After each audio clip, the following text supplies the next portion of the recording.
इतिहास जब भी लिखा जाता है तो वो समय की रेखा पर चलता है। तारीखों, वर्षों और शताब्दियों में बटा होता है।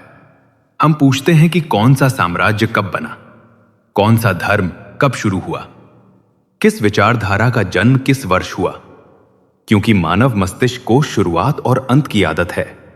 लेकिन जब बात सनातन की आती है तो यही आदत टूटने लगती है, क्योंकि सनातन कोई घटना नहीं है, कोई घोषणा नहीं है, कोई एक दिन, एक स्थान या एक व्यक्ति से उपजा विचार नहीं है। सनातन वह प्रवाह है जो तब भी था जब इतिहास लिखना शुरू भी नहीं हुआ था, और तब भी रहेगा जब इतिहास की सारी किताबें मिट जाएंगी। सनातन शब्द ही अपने आप में एक उत्तर है, जिसका अर्थ है जो शाश्वत है, जो सदा से है और सदा रहेगा। और धर्म शब्द का अर्थ पूजा पाठ, मंदिर या अनुष्ठान भर नहीं, बल्कि वह प्राकृतिक नियम है जो पूरे ब्रह्मांड को चलाता है। जैसे सूर्य का प्रकाश देना, पृथ्वी का घूमना, अग्नि का जलना और जल का बहना, वैसे ही मनुष्य का धर्म सत्य, करुणा, संतुलन और चेतना में जीना है। जब आधुनिक विज्ञान कहता है कि ब्रह्मांड एक ऊर्जा से बना है, कि पदार्थ और ऊर्जा एक ही सत्य के दो रूप हैं, तो सनातन हजारों वर्ष पहले यह कह चुका था कि सर्वं खल्विदं ब्रह्म, अर्थात यह सब कुछ उसी एक चेतना का विस्तार है। और यही कारण है कि सनातन को किसी ने बनाया नहीं बल्कि खोजा गया। ठीक वैसे ही जैसे गुरुत्वाकर्षण को न्यूटन ने खोजा था, बनाया नहीं था। वह नियम तो न्यूटन से पहले भी था, डायनासोर के समय भी था और ब्रह्मांड के जन्म के समय भी था। बस किसी ने उसे देखा और शब्दों में व्यक्त किया।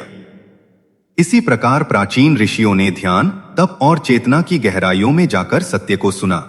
इसलिए वेदों को श्रुति कहा गया, अर्थात जो सुना गया, लिखा नहीं गया, क्योंकि वह किसी व्यक्ति की रचना नहीं बल्कि ब्रह्मांड की ध्वनि थी।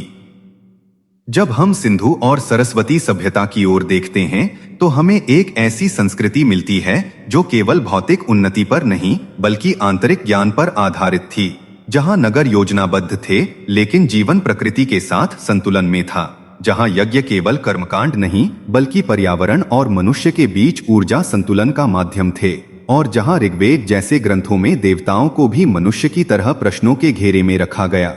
नासदीय सूक्त में सृष्टि की उत्पत्ति पर ऐसा गहरा संदेह व्यक्त किया गया कि आज का आधुनिक दार्शनिक भी चकित रह जाए जब यह कहा गया कि सृष्टि कैसे बनी, यह शायद परम सत्ता भी न जानती हो। यह कोई अंधविश्वास नहीं बल्कि बौद्धिक ईमानदारी की पराकाष्ठा है, जहां सत्य को थोपने के बजाय खोजने का साहस है। समय के साथ जैसे जैसे मानव चेतना विकसित हुई, वैसे वैसे सनातन भी बाहरी अनुष्ठानों से भीतर की यात्रा की ओर बढ़ा। उपनिषदों का जन्म हुआ, जहां प्रश्न केंद्र में आ गया, मैं कौन हूँ, यह संसार क्या है, मृत्यु क्या है, दुख क्यों है। और यही नचिकेता और यमराज जैसे संवाद सामने आए, जहां एक बालक मृत्यु से निर्भीक होकर पूछता है कि मरने के बाद क्या होता है, और उत्तर मिलता है कि आत्मा न जन्म लेती है न मरती है, वह केवल रूप बदलती है। और यही से अहम ब्रह्मास्मि और तत्त्वम् असि जैसे महावाक्य सामने आए, जिन्होंने ईश्वर को आकाश से उतारकर मनुष्य के भीतर स्थापित कर दिया। यह विचार कि ईश्वर कोई बाहरी सत्ता नहीं बल्कि हर जीव के भीतर विद्यमान चेतना है, सनातन को विश्व की सबसे गहन दार्शनिक परंपरा बनाता है। इसी बिंदु से योग, ध्यान, कर्मयोग, ज्ञान योग और भक्ति योग जैसे मार्ग विकसित हुए, क्योंकि सनातन एक ही रास्ता नहीं बताता बल्कि कहता है कि प्रत्येक मनुष्य की प्रकृति अलग है।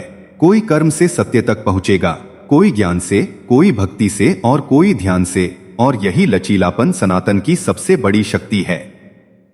इतिहास में जब भारत पर आक्रमण हुए, जब विश्वविद्यालय जले, जब मंदिर टूटे, जब ग्रंथ नष्ट किए गए, तब भी सनातन मिटा नहीं, क्योंकि यह केवल इमारतों में नहीं था, यह लोकगीतों में था, कथाओं में था, पर्वों में था, जीवन शैली में था, माँ की लोरी में था और किसान के हल में था। और जब दर्शन बहुत जटिल हो गया, तब पुराण, रामायण और महाभारत जैसे महाकाव्य सामने आए, जिन्होंने गहन दार्शनिक सत्य को सरल कथाओं के माध्यम से जन जन तक पहुंचाया।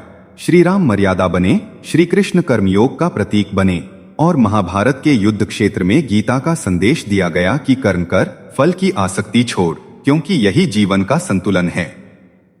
सनातन ने कभी यह नहीं कहा कि केवल यही सत्य है और बाकी सब असत्य हैं, बल्कि यह कहा कि सत्य एक है, मार्ग अनेक हैं। इसलिए यहाँ मूर्ति पूजा भी स्वीकार्य है और निराकार ब्रह्म भी, आस्तिक भी और नास्तिक भी।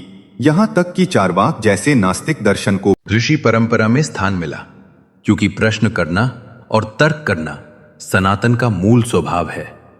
जब बुद्ध ने करुणा की बात की, जब महावीर ने अहिंसा को केंद्र में रखा, जब शंकराचार्य ने अद्वैत का तर्क दिया, जब रामानुज ने विशिष्टाद्वैत और माधवाचार्य ने द्वैत की स्थापना की, तब भी यह सब सनातन की विशाल छाया के भीतर हुआ।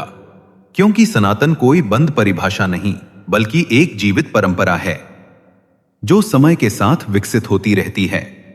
आज जब आधुनिक विज्ञान क्वांटम फिजिक्स में यह कहता है कि प्रेक्षक और प्रेक्षित अलग नहीं हैं, कि चेतना वास्तविकता को प्रभावित करती है, तब यह विचार उपनिषदों की गूंज जैसा लगता है। और जब योग और ध्यान को विश्व स्वास्थ्य और मानसिक शांति का मार्ग माना जाता है, तब यह स्पष्ट होता है कि सनातन केवल अतीत नहीं बल्कि वर्तमान और भविष्य भी है। अंत में जब हम पूछते हैं कि सनातन धर्म कब शुरू हुआ, तो यह प्रश्न ही अपनी सीमाएं दिखा देता है, क्योंकि यह पूछना वैसा ही है जैसे यह पूछना कि आकाश कब शुरू हुआ या सत्य कब पैदा हुआ। सनातन किसी एक क्षण से नहीं बल्कि अनगिनत अनुभवों, खोजों और चेतनाओं के संगम से बना है।